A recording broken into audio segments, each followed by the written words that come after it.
Hi, I'm Obajide Kelvin, the CEO of Mega Hub Pet. So today we are going to be talking about a very important topics, and this is how to protect your dogs during this rainy season. As we all know, we are in the rainy season already, and the rain keeps intensifying, and this predisposes your dogs to certain ailments this period that is caused by either waterborne diseases or vector-borne diseases. So don't worry about the English. I'll be explaining everything to you in detail.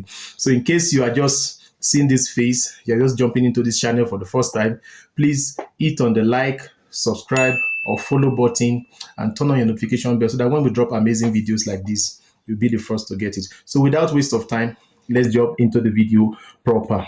So there are several diseases that your dog can contact or contract within this rainy season period, but we are going to be talking about three majorly. And the first one is leptospirosis.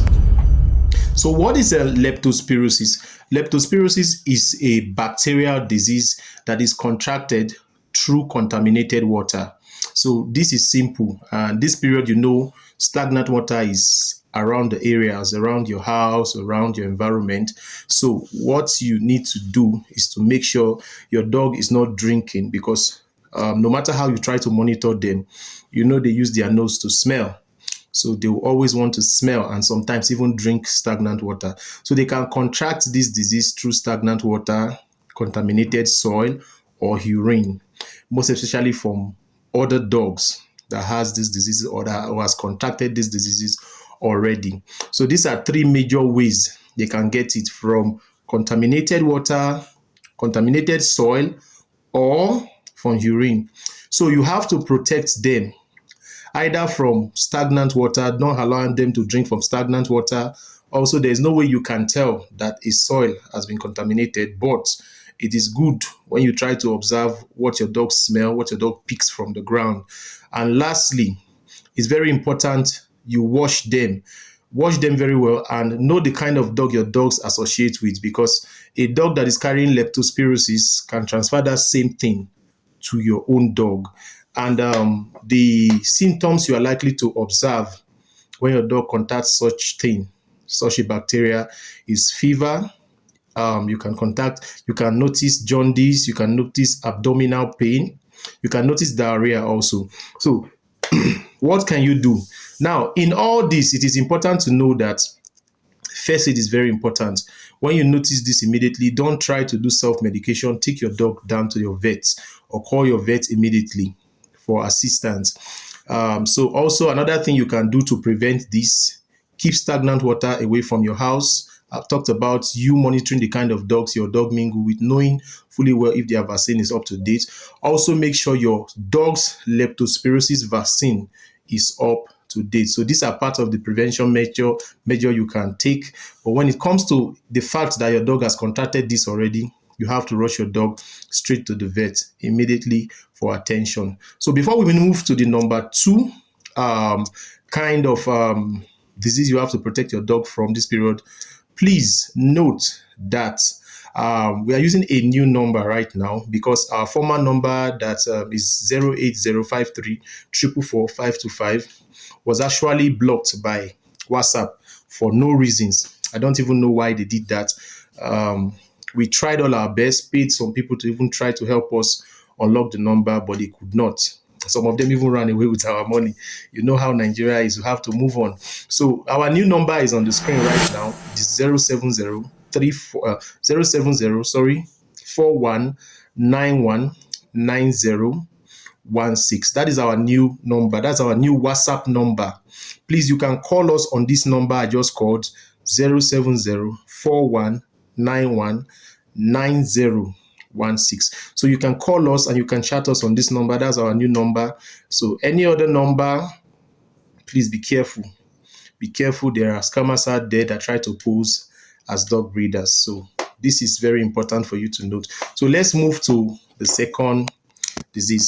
So the next one we are going to be talking about is gastrointestinal parasites. So gastrointestinal parasites is just simply saying something like a roundworm, tapeworm, and all this hookworm. So this also happen in the same process leptospirosis happens to your dog. They can be contaminated through soil and through water. So you have to look out for, like I said from the beginning, you have to look out for the kind of water and the kind of soil your dog plays on or drinks from. So you need to be very careful. And the excuse me. So the symptoms you can likely notice is blood in stool. You can likely notice diarrhea, abdominal pain. You can likely notice weight loss. So one of the things you can do in times like this is you need to do your regular deworming. Very, very important. Do regular deworming.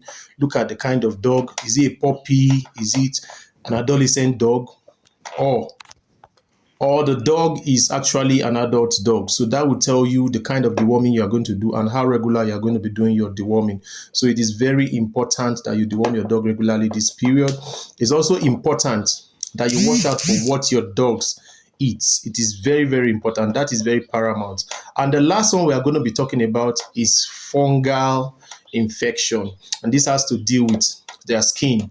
So you need to watch out for your dog's damp skin, wet ears, tangled ears, and matted ears. Maybe when they play, their furs are soaked already and the ears are tangled. So you need to do regular grooming.